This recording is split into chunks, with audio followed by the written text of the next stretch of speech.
Before starting, I would like to show you these two images. This is the photographs of shadow, where in the left side we will see an old man standing with a stick, and in the right side we see a child with a spoon in his left hand. But is this really images that represent these two objects that we think?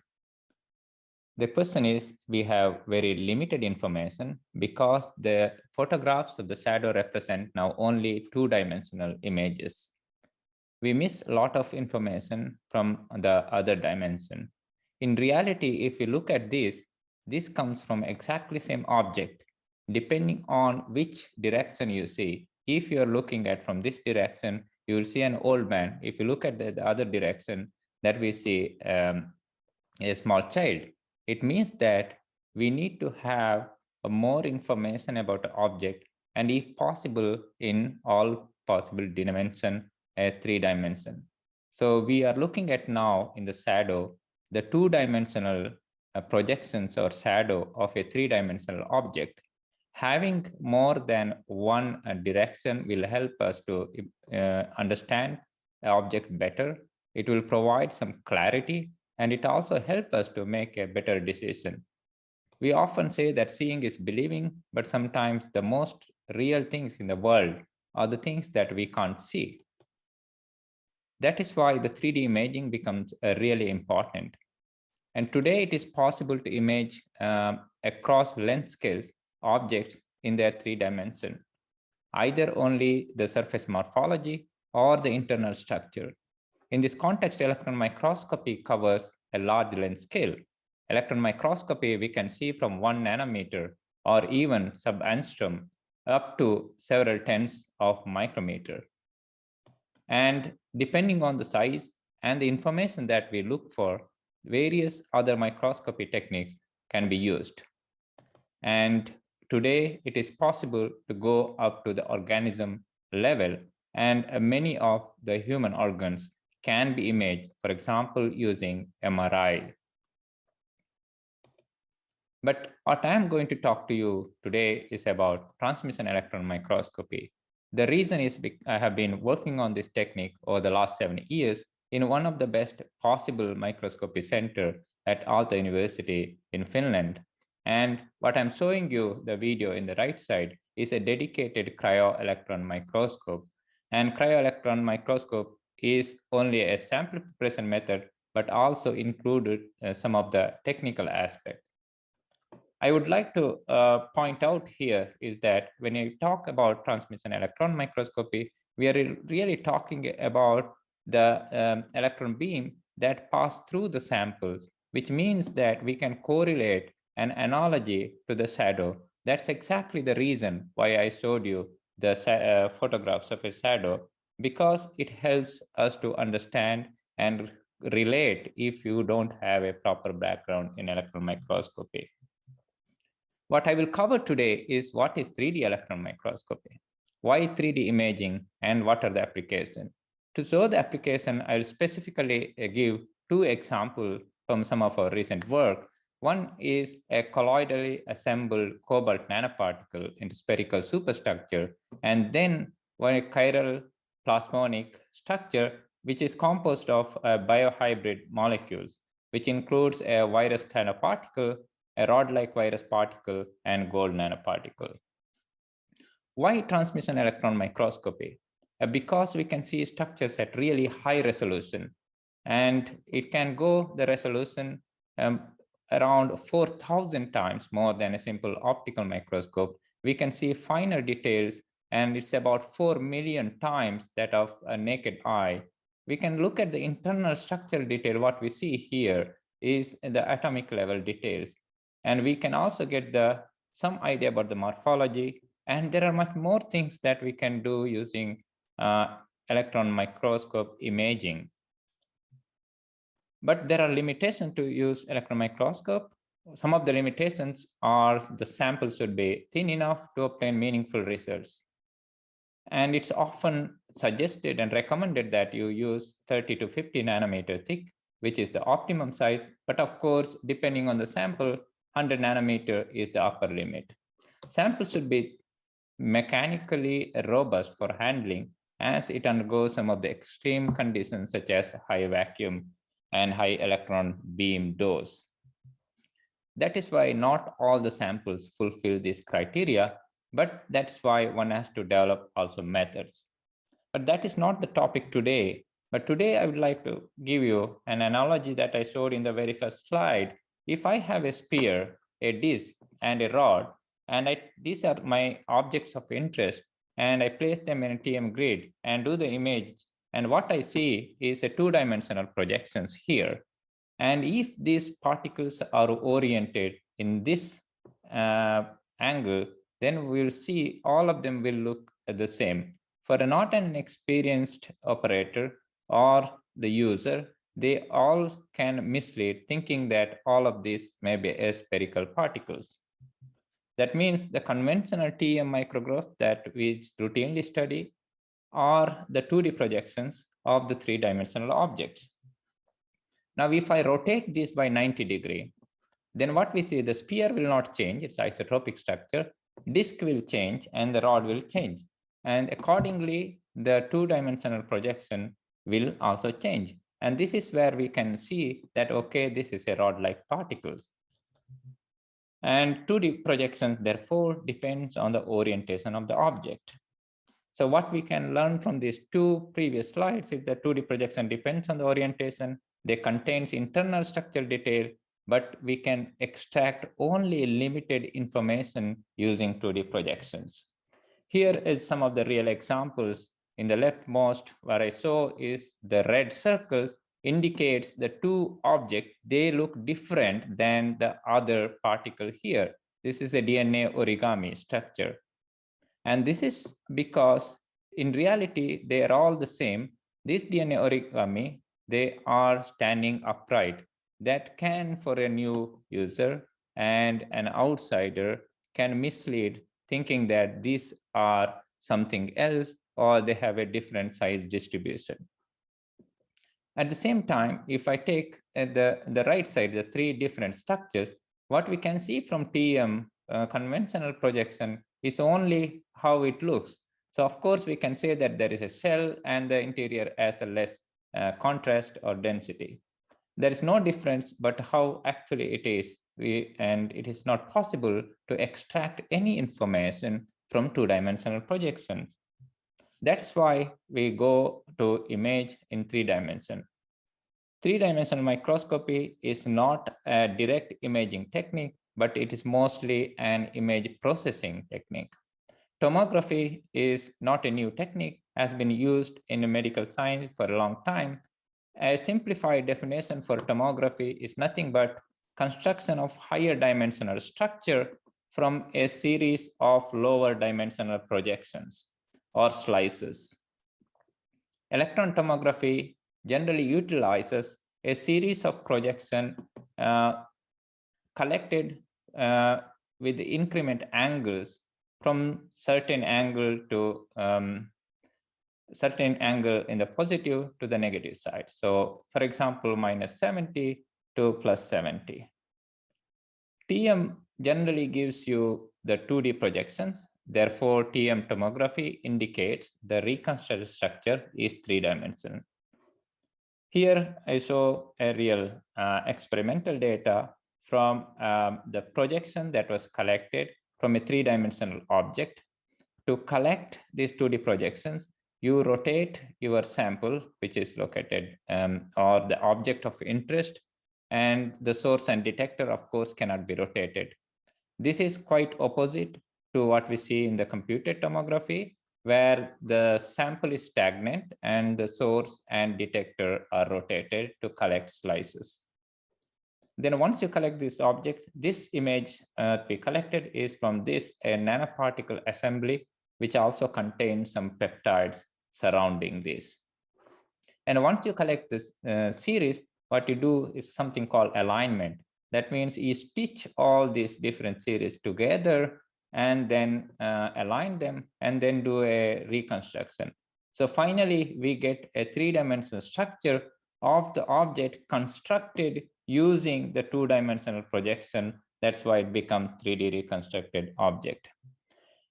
And how it will look, here is a short video which shows a stitched around 70 images of a spherical structure which is made up of gold nanoparticle coated with the peptides. And then once you stitch them, you do the reconstruction, which is, of course, utilizes a lot of computational resources. And once you reconstruct, then do the processing, and then you can artificially color this structure. Once you color them, you can get more details, because this will allow you, for example, here high red means high electron density, then it goes all the way from red, yellow, green, blue to white.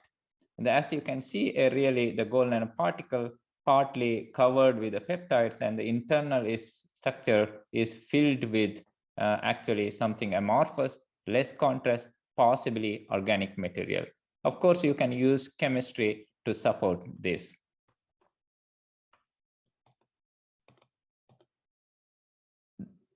An example to show how this electron tomography can be useful to study the morphology, at the same time internal structure and packing, I present this cobalt nanoparticle.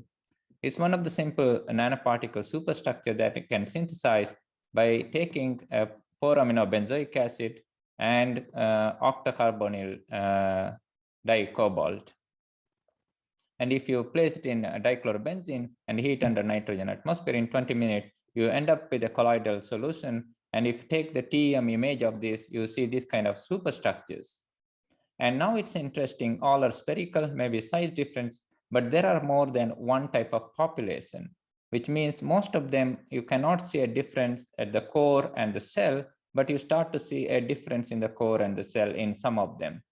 Now, if you want to isolate them, and then construct the individual particle, you start to see that this particle has empty interior. That of course explains why, but that's not all. We can determine the number of particles that makes the cell, or number of layers of cells. But unfortunately, we cannot determine number of cells here. That's because it contains highly not regularly packed structure. It is made up of polydispersed nanoparticles. However, we can still determine the structure of these particles. How? By taking the slice from the cell, one of the layers, and identifying and picking all these nanoparticles which have similar size from the cell, and collecting them, hundreds of these nanoparticles, what you see here, it shows clearly that these nanoparticles are not regularly packed. And there is some amorphous material, which is organic material, that is intercalated between them. But if you collect similarly looking particle, we can actually look at how an individual nanoparticle look like, and we can go up to a few nanometer resolution. So what it says, we can look at the 3D structure. We can say that, yes, it's a spherical structure. We can look at the internal structural detail, whether it's empty or it contains something. And we can also look at the packing pattern, how the nanoparticles are packed in a given structure. And this is, in this case, is really important because it is more amorphous structure. There is no regular pattern that you can determine using X-ray or other scattering techniques. But if you have more than one type of population, as I showed you in the low magnification image, here we take like two of them together. And now you can look a little bit more detail, like what is the difference between them. In principle, there is no difference because they have similar cell. That is one indication. But what is the difference is, in some of them, they have trapped amorphous material, which means that it is a structure that is kinetically trapping some of the excess organic ligands. But what we can do is also here, we can pick each of these nanoparticles and identify the coordinates of these particles, and can be used for computational simulation to understand the assembly of these structures. The next application that I will show you is a superlattice, and combining with the plasmonics. It's a chiral plasmonic structure. To those of you who don't know what is a superlattice, it is a periodic structure of layers of 2 or more materials. It can be 2 different types of nanoparticle. It can be both inorganic nanoparticle, it can be organic, it can be inorganic organic. Typically, they have a thickness of several nanometers each of the layers. In this specific example, we use cationic gold nanoparticles, and which are specifically designed to improve the water solubility and also to achieve electrostatic assembly. These gold nanoparticles have a size of around 12 nanometer with this ligand, which is quaternary ammonium salt. They're highly stable in water because of electrostatic repulsion. As you can see, you can store them at room temperature for several days, weeks, or months. They still do not show any aggregation. And to achieve the electrostatic assembly, we use another type of particle which has negative surface, which is a bio-nanoparticle. It's a tobacco mosaic virus. This rod-like nanoparticle is about 300 nanometer in length, and it has 18 nanometer in diameter. And this has these capsids, which are capsomeres, which are right-handed helically arranged. Now, if you mix these two, you expect electrostatic assembly because the virus surface has a negative charge. To avoid this rapid aggregation, what we do is take this nanoparticle and treat them with some electrolytes, such as sodium chloride. Now, because of the charge screening, the nanoparticles start to aggregate, and you start to get these aggregates, but these aggregates are reversible. If you dilute it with water or dialyze it, they can form individual nanoparticle again. So this is a very simple way to control the aggregation and reverse this aggregation and bring them into colloidally stable particle. Now the idea is here to avoid this rapid aggregation, you take these particles, add certain amount of electrolyte, and then add virus nanoparticle. And then you start to decrease the ionic strength or dialyze it against. Then you start to release one by one nanoparticle. This might allow a very well-ordered assembly or the superlattice of these two hybrid structures. Here it shows that how if you change the gold nanoparticle with tobacco mosaic virus ratio, how visually we can detect the changes. At certain concentration, optimum concentration, you start to see the precipitate, which actually contains a microwire-like structure. But this can also be controlled by controlling the ionic strength. And there is an optimum ratio of gold and TMV, which depends on also the ionic strength of the media. But what is found that SAX profiles, if you do small angular X-ray scattering, you can get certain peaks. That also tells that there is rather good, well-resolved diffraction peaks, which suggests that there are some good ordered structure. So initially, it is a very nice way to screen if you're doing superlattice, to screen the solution and take the best solution for imaging because it is more time consuming. Here is in the left side, what we show is a cryo-electron microscopy image of a structure. It's a superstructure, and the same structure also here, but changing the ratio of gold and TMV. You increase the ratio. Irrespective of the ratio of gold and TMV, we always end up finding some structures which are really large, going up to micron size in length and several hundreds of nanometer in diameter. And you can see that when you have nanoparticle TMV ratio is 1, you see some excess virus particle. And as you move to higher ratio, then you start to see most of the virus particles are consumed and form superstructures. To do that, we wanted to look at more detail how this structure is actually formed and whether we can do. One way to do is cryo-electron microscopy imaging, where we can rapidly freeze the sample and image at near native state. So if you look at, then you can go with the different gold TME ratio, what we start to see is the nanoparticle are just arranged between these two virus particles. And they continue to arrange, and then they start to assemble into higher order structure. So what initially happens is a small number of nanoparticles are cross-linking two virus particles together. And this cross-link particle now start to attract more nanoparticle towards this. So these nanoparticles just don't randomly go somewhere. Once you start to nucleate here, the next viruses and nanoparticles start to come here and form a bigger structure. That's why at low concentration, we start to see free virus particles. That essentially suggests it's not a random aggregation. There is some order, something that dictates the structure formation. So this cross-linking also increases, for example, the alignment of the virus particle, and that stabilizes structure. This kind of mechanism is called what we call as a zipper mechanism. This is rather interesting, but now we can follow the structure, but what actually the structure is and how the particles actually arrange in the bigger highly ordered structure.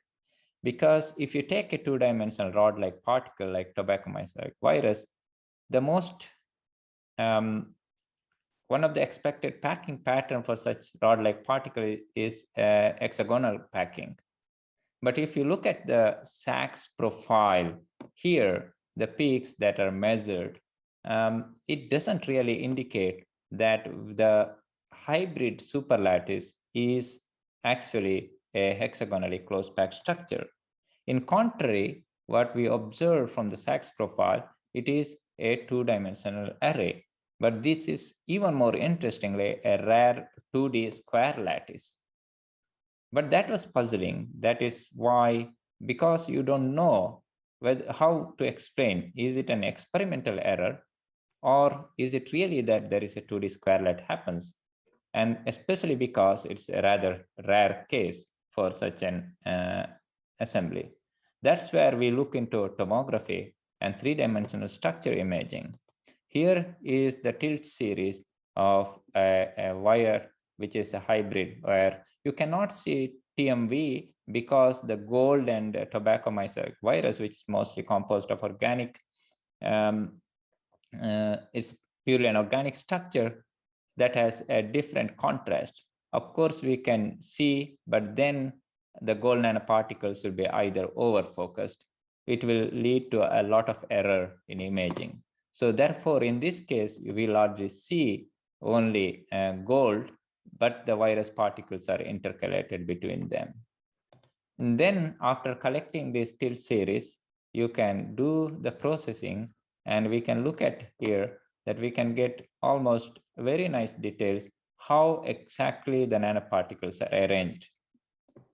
Not only that, we can also determine, because this has a certain helical structure, and we can determine the helical pitch, helical twist, and the handedness of helicity. So now two things it will help. First, to understand how each atoms are gold, not atoms, each gold nanoparticles are arranged, and what is the pitch length of helical twist, the handedness. And tomography, therefore, will act as a complementary tool to small angle X-ray scattering and circular dichroism study. Now you can, from the tomography, you can extract the coordinate to identify the location of each gold atom. This gives us an opportunity not only to determine the structure and support what you observe in small angle X-ray scattering. At the same time, we can propose a structure like how the assembly is occurring. Then you can also use these coordinates and then propose how exactly these structures are growing using computational modeling. And this will allow us also to suggest why certain type of helical twists are favored, why the other is not favored. So therefore, electron tomography is such a powerful tool to show and help and support many other observations which otherwise cannot be explained alone or using a single technique. And now based on that, then we thought like it is possible if we change, for example, the nanoparticle size. If a certain size, then it forms square lattice. But if you increase or decrease the size of the nanoparticle, the lattice would change. Accordingly, if you go for a smaller nanoparticle, such as a simple dendrimer nanoparticle, then it forms hexagonal packing. That means that we can go a smaller gold nanoparticle, like instead of 12, 8 nanometer core, then again it forms hexagonal packing. So essentially, tomography gives an idea what drives this kind of structure and allows us to do more experiment and support the evidence that we observed using small angle X-ray scattering. But electron tomography is not without any limitation. It's huge number of limitations. Once again, the sample thickness. Sample should be very robust. But the challenge here is that if we are going above 50 nanometer thick, because we are tilting our sample, as we approach higher and higher tilt angle, the virtual thickness of the sample increases, which brings a lot of artifacts when we do the imaging at the same time, also later on processing. And it also brings challenges to align. If you go 80-degree angle, the thickness, because when the sample is like rotated, the light has to pass through. The light has to go through about 5 times the actual sample thickness. So therefore, having a larger sample is really challenging to do tomography. That's what I again say that not all the samples fulfill this criteria. What is very often people ask, okay, you do 3-dimensional imaging, what is the ideal resolution you can achieve? Resolution is something that it depends on numerous factors. One of the situation, if everything is optimum and optimized and ideal, collect as many projections as possible in 1 degree, 2 degree increment. The resolution can be calculated by knowing the diameter of the object or the number of projections. For example, if you have a 200 nanometer diameter sample, like the one I showed you, which is about 200 nanometer, the spherical structure of cobalt nanoparticle, if you have 70 projections, we can achieve up to 8.9 nanometer resolution. This is, of course, what we see. But electron tomography often can go beyond what you can theoretically predict. To show that this is possible, I show this example. This is a 2-dimensional projection of an assembly of a fusion protein. But what we see here is nothing from 2D projections. But if you now take the tilting, you can see that, of course, this is because the sample, the particle is attached to the grid that you see. Now, if you do the tomography reconstruction, you start to see something that is impossible to see in 2D projection. Here we start to see an extremely small detail. This structure is made up of some kind of onion-like stripes, which is nothing but then you can even get the details in the proteins assemblies, which is aggregated into this stripe-like structure. And they have a specific size here. And this is the beauty of 3-dimensional imaging and image processing. So that is why I often say that tomograms often beat the formulas. And with the advanced computational technique and image processing, we can actually get the resolution that a near theoretical limit and can even go beyond that. So in summary, I would like to say that 2-dimensional TEM projection contain internal details. Unfortunately, they have limited information, so we can not get all the information of a particle. In this context, tomography offers self-assembly and mechanics pathway of, for example, colloidal superlattices, as I've shown you. It also helps us to know the morphology and internal structure, provides useful data for computational simulation, and it also is a complementary tool to small angle X-ray analysis and also circular dichroism study. It also provides ample amount of data to do computational simulation. Often, I also want to say that electron microscopy alone is not able to solve all the problem. Together with the other technique, this is one of the most powerful techniques because it's only one technique that can look at atoms, and internal structures of the objects. With this, I would like to thank you. And if you have any questions, and I'll be happy to answer your questions, you can